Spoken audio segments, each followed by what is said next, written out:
네, 조금 전에 21대 대선 후보 첫 번째 TV 토론이 있었습니다. 이 경제를 주제로 했지만 정치 이슈가 빠지지 않는 등 열띤 공방도 있었는데요.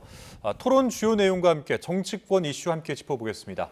이 시간 차재원 부산 가톨릭대 특임 교수, 이종근 시사평론가 자리하셨습니다. 어서 오시죠. 네. 안녕하세요.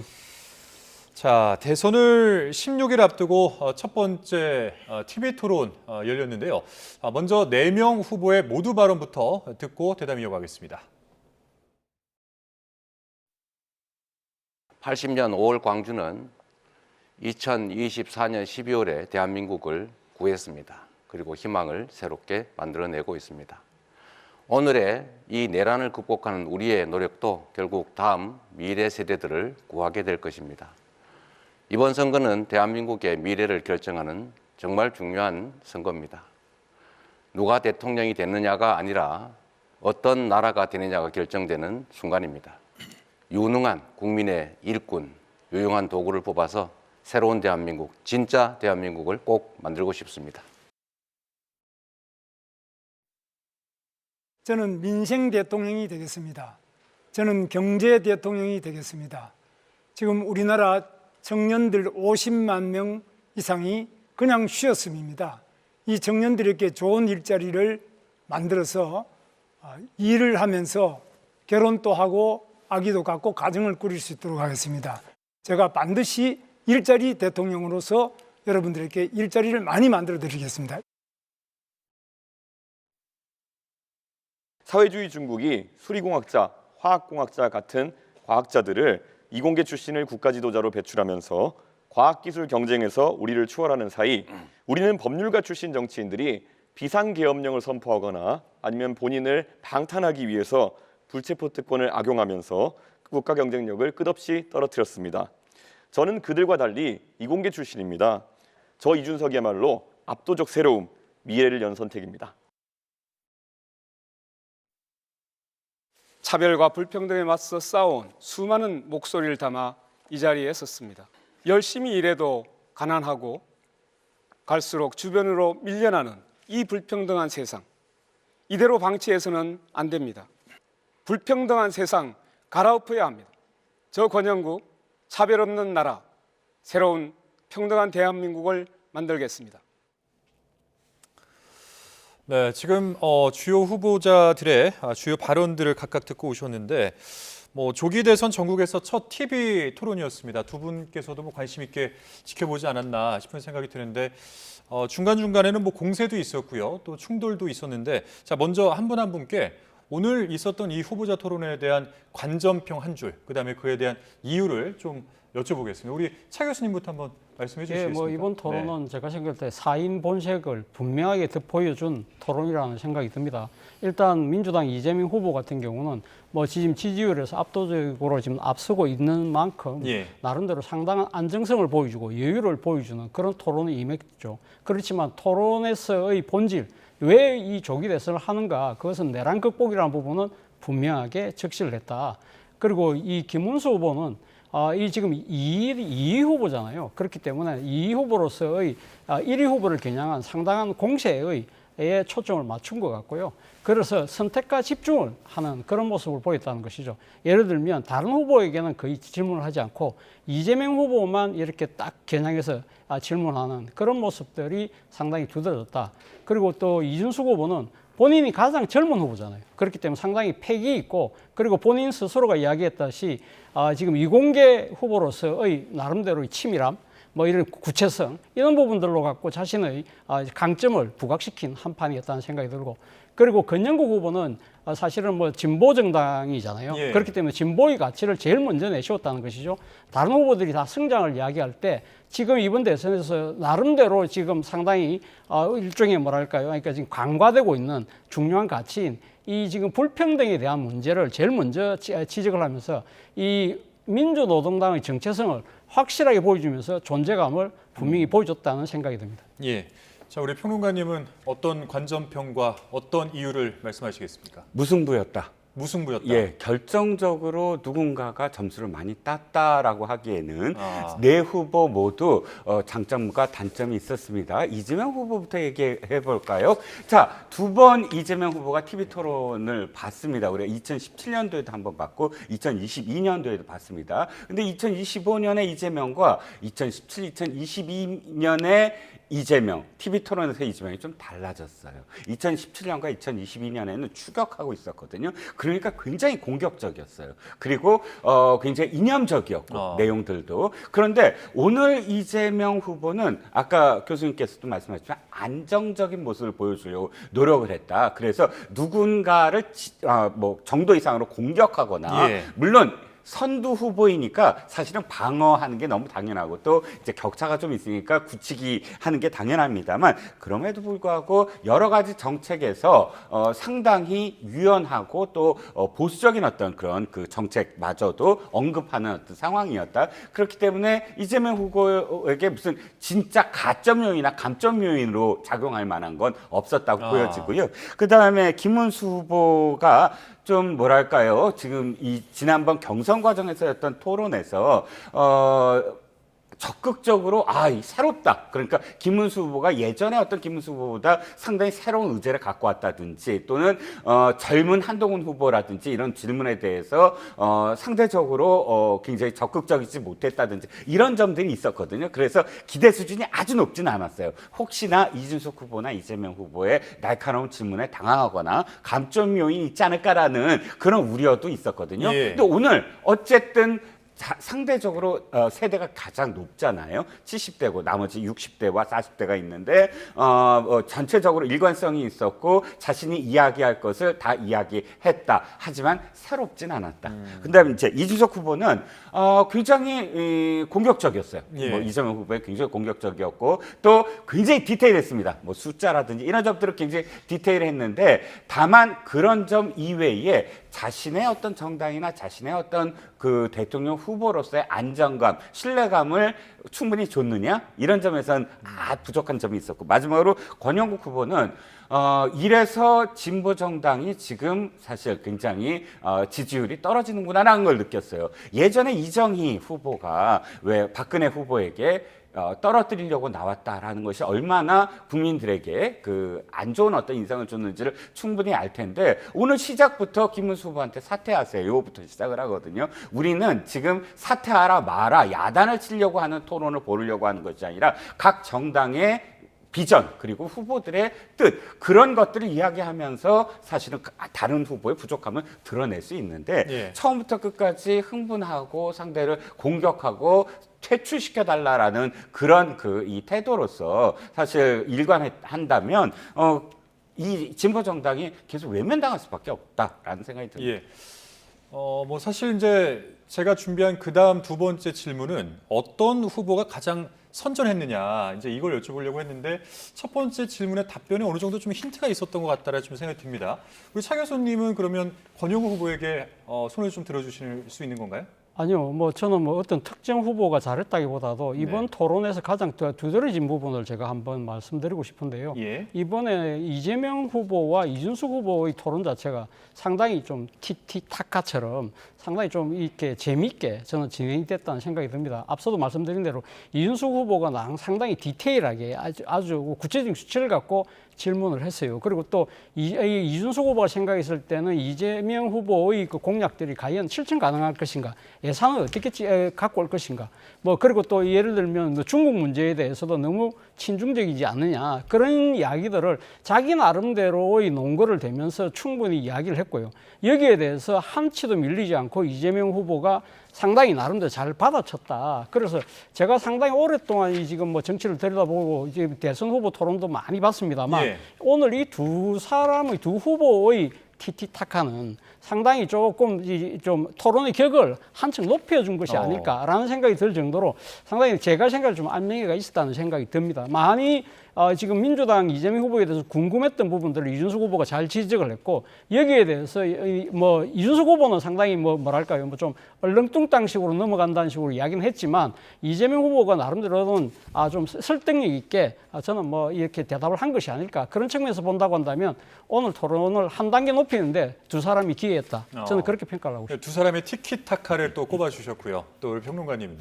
같은 장면을 봤는데 저는 이재명 후보가 사실 아웃복싱을 했어요. 그러니까 그 이준석 후보 네네. 이제 인파이팅으로 이제 파고 들었고, 근데 아웃복싱을 했는데 아웃복싱에서 아마 국민들은 이렇게 느꼈어요. 확실한 어떤 계획이 있어서 지금 공약을 이야기했나라는 거를 부각시키는데 이준석 후보가 성공했다라고 생각이 들거든요. 이준석 후보가 자주 쓰는 표현이 있어요. 뜨거운 아이스 아메리카노 뭐 그런 표현 하잖아요. 근데 오늘 이재명 후보의 답변에서 실제로 그런 어떤 상황들이 꽤 많이 연출이 됐거든요. 뭐 데이터베이스 문제도 그렇고 또 스테이블 코인 문제도 그렇고 여러 가지 문제, 양안 관계 문제도 그렇고 그러니까 이재명 후보가 계속 이준석 후보한테 이렇게 얘기합니다.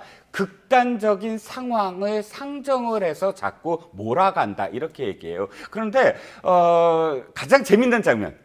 그거였거든요. 호텔 경제학. 예. 이게 2017년도에도 한번 나온 얘기입니다. 2017년도에도. 그게 무한동력이다라고 이제 얘기하는데 그때도 사실 비판이 있었어요. 뭐 길게 설명드릴 건 없지만 어쨌든 노쇼가 되는 거거든요. 호텔에 예약을 했다가 마지막에 그 10만 원을 빼는 건데 결과적으로는 호텔은 10만 원의 손해를 본 거예요. 근데 그거를 이게 돈이 투입 안 되더라도 기본소득으로 자연스럽게 한 마을이 살아날 수 있다. 이런 얘기를 지금 설명을 하면서 공격을 했는데 역시 이재명 후보의 아웃복싱이 과연 주요했을까? 정확하게 어떠한 부분에서 설명을 해야 될 부분에 설명을 하지 않고 극단적으로만 몰지 마 하고 그냥 넘어간 건 아닐까라는 생각이 듭니다. 예, 뭐 오늘 방송을 보셨던 우리 시청자 여러분들께서도 아마 마음속으로 점수를 나름의 점수를 이렇게 매기시지 않았나 생각이 좀 드는데 자 이제부터는 이제 좀 본격적으로 토론 내용 한번 들여다보면 좋을 것 같습니다. 오늘 토론, 그러니까 주제는 경제였습니다. 그래서 4명의 후보가 각각 이제 경제에 대한 청사진을 내놨는데 그런데 이 토론 초반에 좀 의외의 격돌이 좀 있었어요. 그러니까 뭐 권영국 후보가 김문수 후보를 향해서 내란 우두머리의 대리인이냐 뭐 이렇게 지적을 하신 건데 이 부분은 어떻게 보셨습니까? 그래서 결국 오늘 토론회에서 사실 이 민주노동당의 존재 가치를 뭐 저는 한마디로 보여준 것이 아닐까라는 생각이 듭니다. 앞서 뭐 아주 박하게 평가를 하셨지만 사실은 이번 조기 대선이 왜 지금 이 실시되는 것이죠. 이 부분에 대한 본질적인 문제를 저는 권영구 후보가 잘 지적했다는 생각이 듭니다. 사실 뭐 우리가 지금 경제에 대한 여러 가지 이야기를 하고 있지만 사실은 이 지금 대한민국 경제를 지금 나라가 위기로 빠뜨렸던 가장 결정적인 그 일종의 하나의 그 계기가 바로 12.3 비상계엄이었다. 이 부분에 대해서 어떤 후보도 이 윤석열 정권에 대한 그 부분을 제기를 하지 않은 상태에서 앞으로 다가올 미래에 대한 이야기를 한다는 것 자체가 제가 봤을 때는 일종의 사상도각일 수 있는 것이거든요. 그런 부분들에 대해서 권영구 후보가 저는 잘 적절하게 지적을 했다는 생각이고요. 예. 물론 뭐 여기에 대해서 뭐 이준석 후보가 상당히 뭐랄까 지금 경제에 집중하자는 이야기를 했는데 네. 그것도 상당히 좀 어떻게 보면 이준석 후보의 전략적인 스탠스가 아닐까라는 생각이 듭니다. 이준석 후보 입장에서는 결국 지금 이 중도표도 갖고 와야 되지만 보수표도 갖고 와야 되는 그런 상황이기 때문에 이런 문제들에 대해서 어느 정도의 자기 나름대로의 디펜스를 치주면서 일종의 뭐랄까요 보수의 합리적인 표들은 갖고 오려고 하는 그런 또 노림수도 읽혔다는 생각이 듭니다. 예, 그러니까 뭐 방금 말씀해주셨던 것처럼 이 권영국 후보가 이제 김문수 후보에 대해서 뭐 내란의 우두머리 대리인이냐 뭐 이런 식으로 지적을 하다가 이제 서로 공방을 하니까 이준석 후보가 중간에 이의 제기를 합니다. 사회자에게. 그 장면 다 보셨을 텐데 그러니까 이준석 후보가 이렇게 했던 것은 경제 분야로 이 내용 자체가 좀 집중이 되어야 본인에게 좀 유리하다 이렇게 판단한 것일까요? 준비해온 게 있으면 그 준비해온 걸 다 이야기해야만 하지 않겠습니까? 제가 사회자께 이거 여쭤볼게요. 권투 경기하고 그 다음에 저작거리의 싸움하고 뭐가 어떤 구별이 있을까요? 차이가? 권투 경기 같은 경우는 이제 룰이 있다? 맞습니다. 룰이 있어야 그것이 복식입니다. 정답입니까? 예. 그리고 싸움은 룰이 없습니다. 그냥 항복할 때까지 그냥 두들겨 패는 거거든요. 코피 나고 뭐 할 때까지. 이 말씀 왜 드리냐면 경제 토론이다라고 우리가 시작을 했으면 모든 것들을 다 경제로 연결시키면서 토론을 해야 되지 않겠습니까? 예. 그게 룰입니다. 그런데 그 룰을 지키지 않고 당신 내란 우두머리인데 내려가, 룰에서 이 링에서 내려가라고 하면 이게 복싱입니까? 권투입니까? 아니 그냥 드자비가 되는 거거든요. 그러니까 룰을 지켜라라고 이야기하는 건 이 밑에서 이제 올라가서 다시 경기를 해야 될 그런 그 후보들이 당연히 해야 될 말이고요. 그러니까 룰을 지켜서 그 룰대로 해야만 하는 것이고, 한 말씀만 더 드리면 예. 예전에 노무현 대통령이 초선 시절에 왜 떴느냐, 50 청문회를 하는데 룰을 지켰어요. 그러니까 다른 그런 그 다른 초선 의원들은 재떨이가 아니죠. 위에 있는 물건 던지고 그러면서 50 청문회에 나온 그 신군부 인사들을 욕을 하고 비판을 했지만 딱 룰을 지켰습니다. 앉아서 청문회 하면서 자기의 있는 질문을 하나씩 침착하게 하면서 그 청문회에 있는 증인들이 어떠한 태도를 하고 어떤 말을 잘못했는가를 끌어내지 않습니까? 그러니까 권영국 후보한테 지금은 뭘 해야 되느냐? 경제에 관한 질문 아닙니까? 라고 하는 것이 저는 너무 당연하다는 거죠. 아, 그렇군요. 토론 초반에는 그 이재명 후보에 향한 공격도 꽤 많았었던 것으로 네. 저는 이제 그렇게 기억을 합니다. 그러니까 특히 이제 이준석 후보 같은 경우에는 그 이재명 후보의 AI 공약과 관련해서 이 공약을 어떻게 실행할 것이냐 네. 이렇게 이제 따져 물은 듯한 네. 그런 질문들이 많았는데 그 부분에 대해서는 어떻게 평가하십니까? 일단 뭐 이준석 후보가 소위 말해서 이공계 후보로서 이 현안에 대해서 잘 알고 있다는 그 자신감을 보여준 것이고요. 그리고 또 사실은 이재명 후보의 AI 공약 100조 원 이야기가 나왔을 때부터 사실 이준석 후보가 이 재원 마련을 어떻게 할 것인가. 그리고 또 하나는 이 국가가 앞장서서 AI를 그러니까 이렇게 좀 그러니까 개발을 선도하는 상황일 경우에 과연 그런 민간의 이 자율성, 그리고 또 민간과 국가의 권한의 분배, 그리고 이익의 분배는 어떻게 할 것이냐, 이 부분에 대한 이야기를 강하게 주장을 했었는데, 뭐 이재명 후보 입장에서는 뭐 나름대로 그러니까 지금 아직까지 구체적인 뭐 그런 디테일한 것을 내기보다는 일단은 국가가 나서서 AI를 개발할 필요가 있고,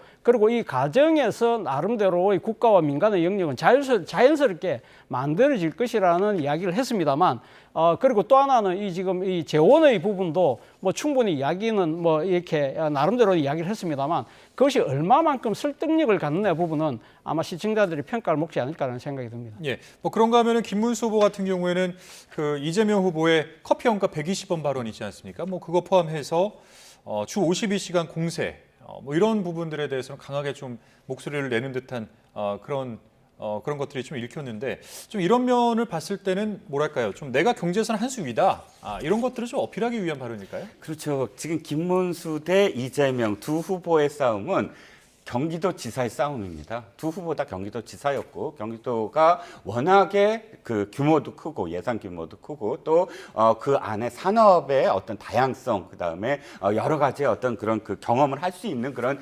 지자체장입니다. 하다 보니까 김문수 지사는 당연히 뭐 지금 이재명 지사보다 훨씬 전에 했고, 그렇기 때문에 자신이 경기도지사라는 걸 좀 어필하기 위해서라도 어떤 도정을 바탕으로 한 경제적인 어떤 문제에 대해서 좀 더 공격적으로 좀 하고 싶었을 겁니다.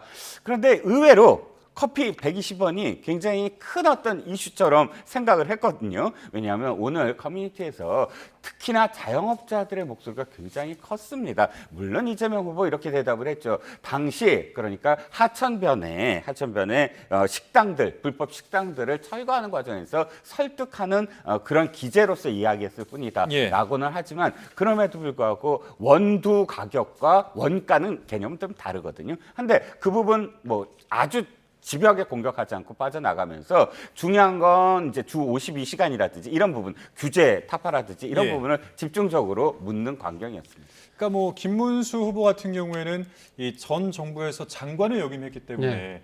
현재 이렇게 뭐 경제가 안 좋고 뭐 네. 지표상 나타나는 경제가 안 좋은 그런 점들에 대해서 공격을 좀 많이 받지 않을까, 네. 뭐 이런 분석들이 있었는데 김문수 후보의 경제 정책들은 어떻게 보십니까? 뭐 일단 뭐 김문수 후보는 일단 일자리에 지금 모든 것을 지금 다 맞추고 있는 있는 거잖아요. 일자리 민생 대통령이 되겠다고 한 것인데 문제는 말씀하신 것처럼 김문수 후보가 사실 윤석열 정권의 일자리를 담당하고 있는 고용노동부 장관을 했다는 겁니다. 그런데 그 장관으로서의 그런 실적이 딱히 있느냐 이런 부분들에 대해서 다른 후보들이 문제를 제기한 것이 아닐까라는 생각이 들고요. 그렇기 때문에 사실은 이 지금 이 지난 윤석열 정권 3년 동안 뭐 여러 가지 정치적인 뭐랄까요 비상경을 통한 자폭도 있었지만 그 동안에 실질적으로 일자리 창출에 별로 지금 업적이 없다 이런 예. 부분들에 대해서 주무장관으로서 책임을 거론한 측면이 분명히 있고 그리고 또 하나는 이 윤석열 정권의 국무위원이었다는 부분. 앞서 뭐 권영국 후보가 사실 이 지금 내란 세력이 출마하는 것이 문제가 있는 거 아니냐는 그런 지적을 함께 할 수 있는 그런 상황이 됐다는 것이죠. 사실 이번 이 후보가 되고 나는데 얘도 한동안 계속적으로 시끄러웠던 문제가 윤석열 전 대통령의 탈당 문제였잖아요. 이런 부분들에 대한 이야기를 뭐 구체적으로 하지는 않았지만 그동안에 여기에 발목 잡혀 있었던 김문수 후보의 정치적인 뭐랄까요 조금 곤혹스러움 이런 부분들도 함께 지적한 것이 아닐까라는 생각이 듭니다. 이준석 후보 같은 경우에는 오늘 공격 대상은 1순위는 이재명 후보, 그리고 2순위가 이제 그 김문수 후보가 아니었나 하는 생각이 좀 드는데 뭐 그런 관점에서 봤을 때 이준석 후보는 좀 점수를 좀 많이 올렸다고 보십니까? 이준석 후보가 처음에는 어쨌든 김문수 후보와 관련된 질문도 많이 하고 물론 모든 어떤 그 선거 토론이 가장 앞서 있는 후보로 공격할 수밖에 없어요. 그런데 이재명 후보도 계속 공격을 했지만 그러니까 후반부로 갈수록 이준석 후보는 도리어 더 김문수 후보에게 시간도 나눠주고 하면서 연합하는 느낌이었어요. 그러니까 이재명 후보가 두 사람이 그렇게 동맹을 맺어서 할 거면 나한테 시간을 달라 이런 장면도 있었지만 당연히 지금 이준석 후보가 공격할 내용들은 이재명 후보에 집중될 수밖에 없다고 생각을 해요.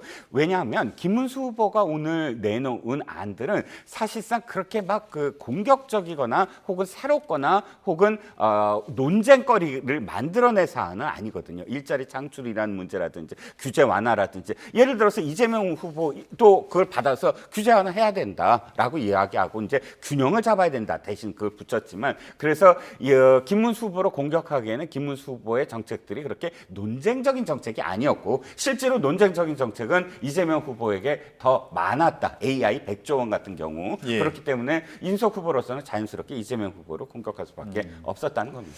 자, 그런가 하면은 오늘 이 토론회를 앞두고 오늘 오전에 이재명 후보가 전격적으로 발표한 것이 있습니다. 바로 이제 개헌안이었는데 사실 이제 대선 전국에 접어들면서 처음부터 이 개헌안이 계속 나오지 않았습니까? 근데 그때는 이제 반대를 했었는데 이게 전격적으로 발표를 하게 된 거예요. 그러니까 뭐 그때는 안 되는데 지금은 되는 이유 이거에 대해서는 어떻게 생각하세요? 일단 그때 당시는 그러니까 공식적으로 그러니까 이 지금 개헌 이야기가 나온 건 탄핵 정국이 진행되고 있던 과정에서 그런 이야기들이 나왔거든요. 당시 그러니까 이제 소위 말하는 잠룡들이 너도 나도 개헌을 이야기하면서 임기 단축까지 이야기했을 때 여기에 대해서 이재명 후보가 이야기했던 부분은 아직까지 탄핵이 완전히 탄핵 국민이 끝나지도 않은 상황에서 현직 대통령이 지금 그대로 살아있는 상태에서 지금 개헌을 이야기한다는 것은 너무 빠르다. 그렇기 때문에 내란 종식에 상당히 우리가 초점을 맞출 수밖에 없다. 그 부분을 강조를 했던 것이고요. 그리고 이제는 이제 공식적으로 선거운동이 시작되었기 때문에 본인 입장에서는 이 개헌 문제를 제기할 수밖에 없었는데 왜 그럼 오늘이었느냐? 그것은 아마도 그런 생각을 했을 거예요. 오늘이 5.18 강주 민주화 항쟁, 민주화 운동의 기념일이잖아요. 그렇기 때문에 지난 대선 때도 본인이 공약했던 것이 5.18 민주화 운동의 정신을 헌법 전문에 넣겠다는 부분이었거든요. 이거와 이 공약을 다시 한 번 더 이야기하는 상황에서 그러면 그럼 헌법 전문에만 그것만 넣는 거고 그럼 구체적인 다른 개헌에 대해서는 그럼 안 할 것이냐? 이런 질문이 당연히 나올 수밖에 없잖아요. 그렇기 때문에 일부러 타이밍을 5.18로 맞춘 것 같아요. 그렇기 때문에 상당히 나름대로 오늘 내놓은 이 개헌 이 지금 이 방향과 이 내용이 상당히 구체적이고 나름대로는 이 일정도 꽤 합리적으로 설정을 하고 있는 것이 아닐까라는 생각이 듭니다. 국민의힘 대선 후보 경선 과정에서도 이 개헌 구상이 나오기도 했습니다. 근데 이제 지금의 이제 의견을 여쭤볼 텐데.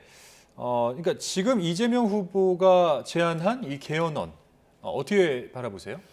전 여전히 그때는 왜 아니고 지금은 왜 하냐입니다. 왜냐하면 그때라는 게 최소한 지금 우원식 국회의장이 제안을 하고 거기에 대해서 거부를 하는 과정이나 혹은 정대철 헌정회장이 전화를 했을 때 그거 해야 됩니다 하고 며칠 후에 언론에서는 안 한다고 하고 그 시기는 이미 대통령이 파면된 훨씬 후이고 이제 곧 경선 과정이 바로 출발할 그런 시기입니다. 그런데 지금 그 당시는 뭐 내란 종식이 더 급하다. 이것도 이해가 안 가고 두 번째는 뭐냐면 오늘 한 그런 안들 당연히 지금 그 국민의힘도 지금 개헌을 빨리 해야 된다는 어떤 입장이고 그런 의미에서 한덕수 후보도 지금은 후보가 아니지만 개헌을 얘기했죠. 그런데 오늘 몇 가지 문제가 있습니다. 첫 번째는 뭐냐면 연임제를 얘기하지 않았습니까? 지난번에는 이재명 후보가 2022년에 대통령 중임제를 얘기했었어요. 중임이라는 건 어차피 미국처럼 2번이라는 횟수 제한이 있는데 오늘 연임엔 횟수 제한이 없더라고요. 이게 횟수 제한이 굉장히 중요합니다. 그런데 횟수 제한이 없어서 괜히 오해를 지금 낳게 했다는 것. 두 번째는 너무나 의회에 무한 권력을 줬다는 것. 예를 들어서 지금 의회는 국정감사권이 있어요. 국정을 감사할 수 있는 그리고 또 상시감사입니다. 어찌됐든 그런데 여기에 감사원까지 국회 소속으로 해서 행정부를 겨냥한다라는 거 이런 권력을 또 국회에 줬고 또 한 가지가 총리입니다. 총리를 이제는 동의 정도가 아니라 아예 국회가 이제 그 총리를 정하는 그런 권력을 줬습니다. 가뜩이나 지금 국회의 이 제왕적 입법 폭주가 문제가 되고 있는데 지금 아예 그런 권력까지 다 국회에 집중하겠다는 겁니다. 그러니까 지금 유권자들이 과연 어느 쪽에 완전한 어떤 권력이 집중되는 것을 꼭 원할까요? 어떤 견제 없이 그런 권력이 집중되는 개헌을 과연 국민들이나 혹은 지금 이 국민의힘에 개헌은 어차피 한 당이 그냥 못합니다. 그러니까 다른 당이 고개를 끄덕이게 만들어줘야 되는데 많은 어떤 문제점이 좀 보인다라고 생각합니다. 김문수 후보도 오후에 또 한 발 더 나아가는 개헌안을 또 내놓지 않습니까? 그러니까 중임제와 연임제 이런 차이인 것 같은데 그러면 이제 이재명 후보의 개헌안에 대해서는 합리적이다. 아까 이제 이렇게 말씀하셨는데 여기에 대해서 결과적으로는 그러면 이재명 후보가 이 김문수 후보의 제안을 좀 보완을 하는 그런 방향으로 가게 될까요? 결국 뭐 앞으로 이제 대통령 선거에서 누가 승리하냐에 따라서 상당히 뭐 앞으로 그러니까 이 지금 개헌 전국이 어떻게 진행될지가 판가름 날 것 같습니다만 일단 뭐 현재 지금 여러 가지 판세를 본다고 한다면 이재명 후보의 집권 가능성이 높잖아요. 그렇다고 한다면 이재명 후보가 오늘 이렇게 내놓은 그 자체가 상당히 대국민 공약이기 때문에 이걸 어쩔 수 없이 할 수밖에 없다. 거기다가 지금 국민의힘도 개헌에 적극적으로 지금 동참하고 있는 상황이잖아요. 그렇기 때문에 2018년도 당시 문재인 정부가 당시 대통령 개헌안을 발의했지만 당시 그때 의회의 3분의 1 의석을 갖고 있었던 자유한국당의 반대 때문에 투표가 불성립돼서 개헌이 무산이 됐던 적이 있거든요. 그렇기 때문에 이번에는 상당히 개헌이 현실화될 가능성이 높다. 다만 이 두 지금 그 양당의 차이 중에 가장 결정적인 차이가 지금 김문수 후보 같은 경우는 빠르면 그러니까 내년 이 지방선거에 맞춰서 아니죠. 그러니까 내년 지방선거가 아니고 지금 2028년 국회의원 총선에 맞춰서 개헌을 하고 바로 대통령 임기를 3년만 하고 단축하겠다는 것이고 이재명 후보 같은 경우는 그렇지 않고 오히려 2030년을 겨냥해서 2030년 지방선거, 그러니까 차차기 지방선거에 맞추겠다는 것이거든요. 자, 이런 측면에서 본다고 한다면 일견 보기에는 이재명 후보가 상당히 이 자신의 임기에 대해서 욕심을 내는 거 아니냐 그렇게 볼 수도 있습니다만 제가 아까 합리적이라고 했던 부분은 바로 이겁니다. 그러니까 대통령 권력과 의회 권력을 같이 선출하는 것이 맞느냐 아니면 이 지금 민주당의 안처럼 지금 2년 단위로 지금 총선과 지방선거는 엇갈리는 만큼 대통령 선거는 지방선거와 같이 뽑고 그리고 그 2년 뒤에 국회의원 총선이 있으면 소위 중간평가를 통해서 의회와 지금 그 대통령 권력이 상당히 견제와 균형을 맞출 수 있는 그런 측면에서 본다고 한다면 그게 좀 더 합리적일 수 있다. 이렇게 생각하실 유권자들도 적지 않을 거라는 겁니다. 예, 그러니까 4년 연임이든 중임이든 그러니까 이게 결과적으로는 그런 개헌이 되는 쪽 방향으로 나아가게 될 것이다. 이런 취지로 말씀을 해주신 건데 어떻게 평론가님은 어떻게 생각하세요? 더 가능성이 높아졌다 이렇게 보십니까?